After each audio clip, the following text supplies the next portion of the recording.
देखो, बच्चे जो होते हैं ना, जब गलत करते हैं, तो उनको स्कूल से, कॉलेज से पहले वार्निंग दिया जाता है।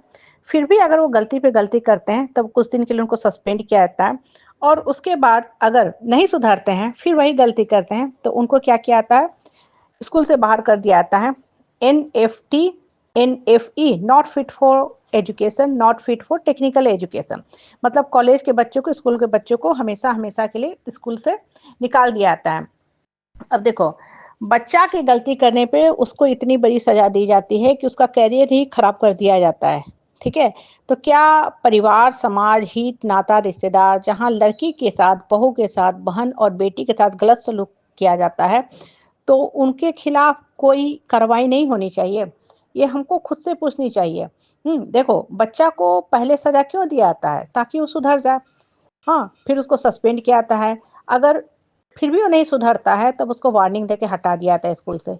पर्पज़ क्या है कि उस माहौल को गंदा नहीं किया जाए और बच्चे को भी सुधारा जाए। बच्चे के लिए इतनी सख्त नियम कानून बनाया जाता है। तो परिवार के लोग जहाँ पे घर की बहू के साथ लंबे समय से 20 साल, 25 साल से बदसलूकी हो रहा है, तो क्या बहू को, बेटी को, बहन को हक नहीं है, माँ को हक नहीं है अपने हित की रक्षा के लिए बोलने का?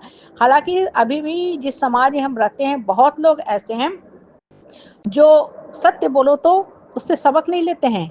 उनके अंदर खलबल होने लगता है और वो करते क्या है, सत्य बोलने वाले को ही सज़ा देना शुरू करते हैं। जब तक घर की बेटी, बहू, बहन सबके हाँ में हाँ करते आई, वो बहुत अच्छी थी। लेकिन जैसे ही उस लड़की ने सत्य बोलना शुरू कर दिया, उस लड़की के सब दुश्मन बन गए। एक दुश्मन नहीं, अनेकों दुश्मन बन गए, दुश्मन का फ़ौज तैयार हो गया। तो कहने का मतलब क्या है ना, कहने का मतलब क्या है कि समाज में हम रहते हैं, बड़ी-बड़ी बातें करते हैं, बहुत से आदर्श की उम्मीद करते हैं।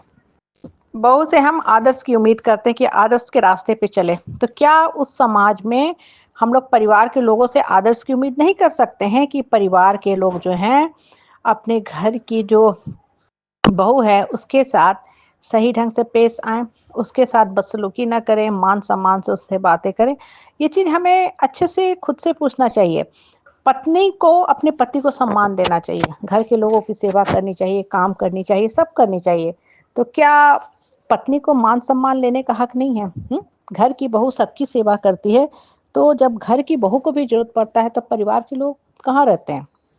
परिवार के लोग को आना चाहिए ना, सेवा करने के लिए, समभाव रखने के लिए।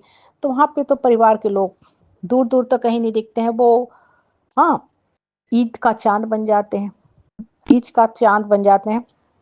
पत्नी से उम्मीद किया जाता है कि प्यार से सबके साथ रहे, सबके आँखों का तारा बने। तो भाई तुम लोग भी तो उसी तरह व्यवहार करो, तुम लोग क्यों अपनी पत्नी के साथ दुर्गति वाला व्यवहार करते हो? कहने का मतलब क्या है कि रिश्ता का आधार दो तरफ़ा प्यार होना चाहिए, एक तरफ़ा नहीं। बहू का संसार कब तक शोषण करता रहेगा? हुँ? आज का टाइम समाज इतना जागरूक हो गया है, तब भाई ये पुरानी परंपरा कब तक चलती रहेगी? हमको खुद से पूछना चाहिए कि लोग एक तरफ कहते हैं कि समाज मॉडर्न हो गया है, हम लोग पढ़ा-लिखा परिवार है, तो पढ़ा-लिखा परिवार में ऐसा थोड़ी ना होता है। पढ़ा-लिखा परिवार में ऐसा नहीं होता है कि आप एक को डरा के, धमका के रखोगे और शासन करोगे। भाई सब कुछ फिर अपने ढंग से करो तुम, ठीक है?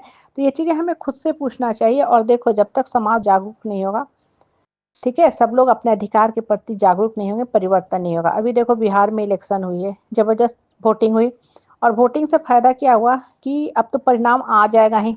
लेकिन ये कहीं न कहीं ये बताता ही है कि लोग अपने अधिकार के प्रति सचेत हो गए हैं। वो अपने अधिकार का सही ढंग से उपयोग करना चाहते हैं। ये और बात है कौन पार्टी जीतेगा वो तो रिज़ल्ट आने पे ही पता चलेगा। पहले से प्रेडिक्शन करना निरीह मूर्खता है।